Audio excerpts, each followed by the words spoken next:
Welcome back again. اس وقت ہمارے ساتھ ڈاکٹر محمد فلکگیر صاحب موجود ہیں اور میرے ساتھ ڈاکٹر ظفر حسین تسکین صاحب بھی موجود ہیں. ہماری گفتگو صحت و تندرستی کے حوالے سے جاری ہے اور شو ٹی وی کی ہمیشہ کوشش ہے کہ پازیٹیو انداز سے عوام میں شعور اجاگر کرنے میں اپنا کردار ادا کیا جائے. تو اسپیشلی ہماری گفتگو اس سے پہلے سیگمنٹ میں تھیلیسیمیا کے حوالے سے ہوئی. اس سیگمنٹ میں ہم ہیموفیلیا کے حوالے سے بات کریں گے اور یہ دیکھیں گے کہ ہیموفیلیا ہے کیا اور تھیلیسیمیا اور ہیموفیلیا میں کیا فرق ہے. ہیموفیلیا کے مریض کو کون سے مسائل کا سامنا ہے اور اس کا سلوشن کیسے ممکن ہے اور کس طریقے سے ہیموفیلیا کے مرض کو ہم بیفور دا ٹائم کنٹرول کر سکتے ہیں. السلام علیکم سر, ویلکم اگین. آپ کی گفتگو بہت سارے لوگ سن رہے ہیں اور بڑے میسیجز بھی آ رہے ہیں. تو میں سمجھتا ہوں کہ آپ کا ایک وسیع تجربہ ہے اور ریٹائرمنٹ کے بعد اب بھی آپ ہلال احمر میں اسی حوالے سے سروسز پرووائڈ کر رہے ہیں. تو ہیموفیلیا اصل میں ہے کیا؟ ہیموفیلیا اصل میں جو خون کی ایک کوالٹی ہے کہ جب بھی ہمیں کوئی چوٹ لگتی ہے یا جب ہمیں کوئی کٹ آ جاتا ہے تو اللہ تعالیٰ کا ایک سسٹم ہے کہ کلوٹنگ ہوتی ہے, خون جم جاتا ہے, خون بہنا بند ہو جاتا ہے. اس عمل میں تقریباً کوئی 12 فیکٹرز کام کرتے ہیں. اس میں وہ کوئی نہ کوئی ایسا فیکٹر ہوتا ہے جو ڈیفیسٹ ہوتا ہے. جیسے یہ ڈاکٹر قدیر صاحب نے ایک ایٹم بم بنایا, اس میں 100 عمل ہیں, وہ ہونے کے بعد وہ دھماکہ ہوتا ہے. اسی طرح ایک اللہ تعالیٰ نے سسٹم رکھا ہے کلوٹنگ کا, اس میں 12 فیکٹرز ہیں. تو جب وہ 12 فیکٹرز پورے ہوں گے تو کلوٹنگ ہوگی اور ہم یہ سوچ بھی نہیں سکتے, 1 سیکنڈ لگتا ہے, یہ فیکٹرز 1 1 1 کر کے ہو جاتے ہیں اور کلوٹنگ ہو جاتی ہے. تو جس میں وہ فیکٹرز کی کمی ہوتی ہے اس کو ہیموفیلیا کہتے ہیں. اس میں یوزلی فیکٹر 8 ہے, وان بیری برانڈ ایک فیکٹر ہے اس کی ہوتی ہے, فیکٹر 9 ہے, 10 ہے. یہ فیکٹرز کی کمی ہوتی ہے جس کی وجہ سے کلوٹنگ نہیں ہوتی. تو اس میں بھی یوزلی یہ بھی ایک جینیٹک بیماری ہے جو ماں باپ سے آتی ہے. اس میں یوزلی جو کیریئر ہے وہ ایک فیمیل کیریئر ہے. فیمیل میں یہ زیادہ ہوتی ہے لیکن عام طور پہ فیمیل جو ہے اس کی پیشنٹ نہیں ہوتی. اس کا شکار جو ہے یوزلی وہ میل ہی ہوتا ہے. تو اس میں لیکن کیریئر جو ہے بیسیکلی وہ فیمیل ہوتی ہے. اچھا سر, یہ اس میں اور تھیلیسیمیا میں اور ہیموفیلیا میں اس میں ڈفرینس کیا ہے؟ تھیلیسیمیا جو ہے اس میں تو دیکھیں نا, خون بننے کا عمل جو ہے وہ ڈیفیکٹو ہو جاتا ہے, نیا خون ہی نہیں بن پاتا. اس میں خون تو بنتا ہے لیکن صرف اس میں یہ ہے کہ جو خون جمنے کی صلاحیت ہے اس میں جو فیکٹرز استعمال ہوتے ہیں اس کی ڈیفیشنسی ہوتی ہے. تو اس کا ویسے علم نہیں ہوتا. جب کہیں چوٹ لگتی ہے خون بہتا رہتا ہے پھر علم ہوتا ہے, یا بچے کو کبھی چوٹ لگتی ہے اس میں جو جوڑ ہے اس کی سویلنگ ہو جاتی ہے, وہ پینفل ہو جاتے ہیں, وہ زیادہ سوج جاتے ہیں, اس میں اس کی جو ہے موومنٹ وہ ڈیفیکلٹ ہو جاتی ہے. اس میں پھر یہ ہوتا ہے کہ وہ زیادہ دیر اگر خون اس کے اندر رہتا ہے تو اس کا جو جوائنٹ ہے وہ بھی ڈسٹرائے ہو جاتا ہے, وہ اس کے کئی جوڑ جو ہیں خراب ہو سکتے ہیں. اسی طرح اگر ان کا کبھی کوئی دانت وغیرہ نکلتا ہے یا دانت نکالا جاتا ہے اس میں پتہ چلتا ہے کہ وہ خون جو ہے وہ رک نہیں رہا, بہہ رہا ہے. تو وہ جب ٹیسٹنگ کرتے ہیں تو وہ پتہ چلتا ہے کہ اس میں فیکٹرز کی کمی ہے. تو پھر اس میں اس کا جواب تو یہی ہوتا ہے کہ اس کو فیکٹر ریپلیس کیے جائیں. اور جو فیکٹر ہے وہ ظاہر ہے اگر کسی کو فیکٹر دیتے ہیں تو اس کے اپنے ایڈوانٹیجز ہیں کہ اس میں جو خون کی باقی بیماریاں ہیں جیسے ہم تھیلیسیمیا میں خون دیتے ہیں تو اللہ نہ کرے ہم اس کو سارا سکرین کر کے لگاتے ہیں, لیکن اس کے باوجود یہ چانس تو ہے نا کہ ہم کوئی hepatitis B, C, HIV, AIDS کوئی بھی بیماری ہم شفٹ کر سکتے ہیں. جس کو بار بار خون لگتا ہے اس کو بار بار خون لگنے کے وہ پرابلمز بھی آتے ہیں. دوسرا یہ بیماریاں بھی شفٹ ہو سکتی ہیں. اچھا سر, تھیلیسیمیا کا جو مرض ہے اس پہ ہم نے بڑی مفصل گفتگو کی اس سے پہلے, لیکن ہیموفیلیا کا جو مرض ہے اسے آپ کس طرح سمجھتے ہیں کہ کون سے اقدامات کیے جائیں کہ بیفور دا ٹائم ہم اویئر ہوں اور اس مرض کا شکار ہونے سے پہلے کسی شخص کو بچا لیا جائے؟ اس کا بھی ایسے ہی ہے کہ عام طور پہ یہ ظاہر ہے فیملیل ڈیزیز ہے، جس فیملی میں یہ ہوتی ہے اس فیملی کو عام طور پہ پتہ ہوتا ہے کہ ہماری فیملی میں یہ ہے، تو وہ آپس میں اس طرح شادیاں کرنے سے ذرا تھوڑا گریز کر لیں.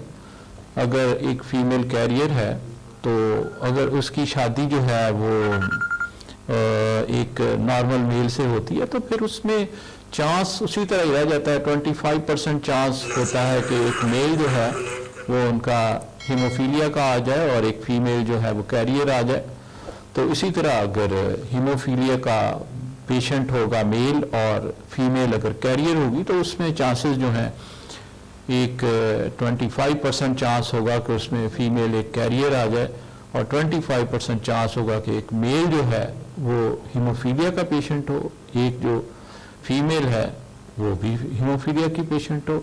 اس کے لیے بھی ٹیسٹ سی بی ایس موجود ہے، لیکن اس کا سی بی ایس ٹیسٹ جو ہے وہ پاکستان میں ہمارے صرف کراچی میں ممکن ہے. اچھا. تو اور وہ جو کراچی میں ممکن ہے اس کا بھی price that is too high. وہ تقریباً یہاں ہمیں کوئی 80-90,000 پہ کاسٹ کرتا ہے ٹیسٹ. اچھا. تو جب ہم سی بی ایس لے لیتے ہیں، سی بی ایس لینے کے بعد وہ ٹیسٹ کی کاسٹ اتنی ہے کہ 80-90,000 ہے. وہ ٹیسٹ کرنا پھر ذرا تھوڑا مشکل ہو جاتا ہے کیونکہ اتنے پیسے ظاہر ہے گورنمنٹ بھی اس میں کوئی ایسی ہیلپ نہیں کرتی، وہ پیشنٹ کو خرچنے کافی مشکل ہو جاتے ہیں. لیکن ڈاکٹر صاحب اکثر اوقات تو ہمارے یہاں لوگوں کو نالج ہی نہیں ہے، شعور ہی نہیں کہ ٹیسٹ ہیں کون سے اور انہیں کروانا چاہیے. ہم بے شمار اور جگہوں پہ بھی ایکسپینڈیچر لگا رہے ہوتے ہیں اور بعد میں ہمیں جب خدا نہ کرے اس مرض کا شکار ہو جاتے ہیں پھر ساری زندگی اس پر ہم بہت سارا خرچ کرتے ہیں. جس طرح آپ نے بتایا کہ مریض تو مریض ہے، اس کے پیشنٹ کے ساتھ جو پیرنٹس ہیں وہ اپنا پورا دن ضائع کرتے ہیں، اس کام میں لگتے ہیں. تو آپ کیا سمجھتے ہیں کہ اگر ہم تھوڑی سی انویسٹمنٹ ٹیسٹوں پہ کر لیں اور بیفور دا ٹائم اویئر ہو جائیں تو اس مرض سے بچنے میں ہیلپ ہو سکتی ہے؟ جی بالکل ہو سکتی ہے. یہ ٹیسٹ جو ہے اگر ہم کلوٹنگ فیکٹر کرتے ہیں تو یہ تو صرف میرا خیال ہے 6,000 سے لے کر 10,000 روپے کے ٹیسٹ ہیں کہ وہ کر لیں تو ہمیں اندازہ ہو جاتا ہے کہ یہ پیشنٹ جو ہے یہ اس مرض کا ہے، کیریئر ہے یا کیا ہے. تو اس سے ہمیں اندازہ ہو جاتا ہے تو پھر ہم اس کی کاؤنسلنگ کر لیں، اس کو شادی میں ہم تھوڑا سا کیئرفل ہو جائیں تو ہم اس طرح بچ سکتے ہیں. ادروائز تو ظاہر ہے پھر اس کا سی بی ایس جو ہے ہیموفیلیا کا وہ بھی مہنگا ہے. تو جو اس کے فیکٹرز ہیں وہ فیکٹر اگر لگاتے ہیں تو عام طور پہ ایک بندے کو تقریباً فیکٹر جو لگتے ہیں وہ 4 انجیکشن نیڈڈ ہوتے ہیں. اچھا. یہ اکارڈنگ ٹو باڈی ویٹ ہم اس کو لگاتے ہیں.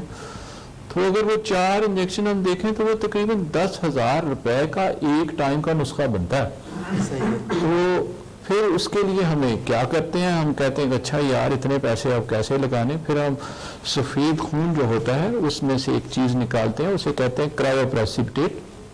وہ ہم نکال کے اس کو لگاتے ہیں، لیکن وہ بھی عام طور پہ 2 بلڈ جو ہوتے ہیں اس میں سے نکال کے وہ لگایا جاتا ہے. پھر اس میں ظاہر ہے وہ سارے خدشات جو ہوتے ہیں کہ اس میں کوئی بیماری جو ہے، انفیکشن جو ہے وہ جا سکتی ہے، وہ اس میں موجود رہتی ہے. لیکن وہ ظاہر ہے ایک اس کا دوسرا حل ہے، ایک چھوٹا حل ہے. اصل حل اس کا فیکٹرز ہی.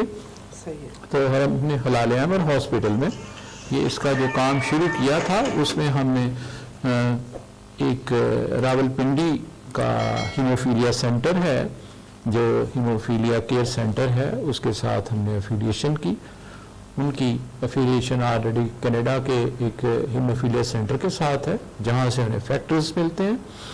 ہم کوشش کرتے ہیں کہ وہاں سے ہم فیکٹرز اپنے پیشنٹس کو فری آف کاسٹ پرووائڈ کرتے ہیں. تو پھر یہ کرونا نے تھوڑا سا ہمیں اس سال ڈسٹرب کیا، ادروائز ہم وہاں سے فری وہ فیکٹرز جو لے کے ان کو فری ہی دیتے ہیں. ہمارا جو سارا کام ہے ہم بغیر پیسوں کے فری ہی کرنے کی کوشش کرتے ہیں.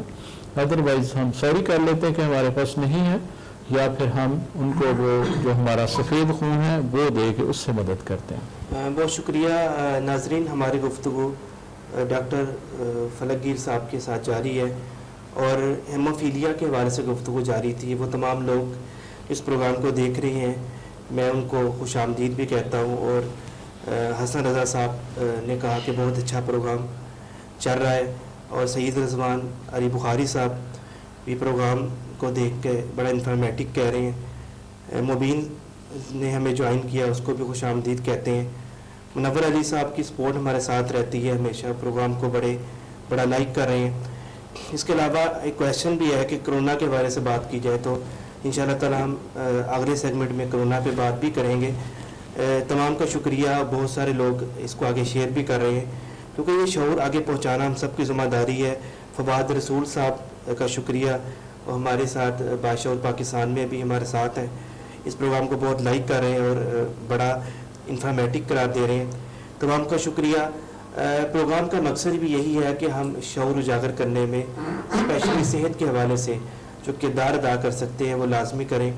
اگلے سیگمنٹ میں ہم بات کریں گے ڈاکٹر ظفر حسین تسکین صاحب سے, اور آخر میں ہم, کیونکہ شاید آپ کے نالج میں ہو نہیں تو میں دوبارہ بتا دیتا ہوں کہ 1984 سے آرتھوپیڈک کے شعبے سے اٹیچ ہے ڈاکٹر فراگیر صاحب, اور آپ بھی ان کی سروسز الہی جنرل ہاسپٹل سمن آباد میں آرتھوپیڈک کے حوالے سے بہت زیادہ ہیں, اور ان کی خصوصی مہربانی, شکریہ, انہوں نے ہمیں وقت دیا.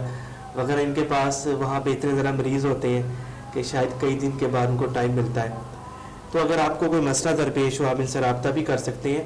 تو ہم آرتھوپیڈک کے حوالے سے ان سے ضرور بات کریں گے تاکہ وہ لوگ جو ایج زیادہ ہونے کی وجہ سے, یا فیمیل اسپیشلی جو ایج تو کم ہوتی ہے لیکن بہت ساری احتیاطی تدابیر کو اڈاپٹ نہ کرنے کی وجہ سے اس مرض کا شکار ہو جاتے ہیں, انہیں کیسے اس سے بچایا جا سکتا ہے. چھوٹی سی بریک, اس کے بعد ہم ڈاکٹر ظفر حسین تسکین صاحب سے بات کرتے ہیں.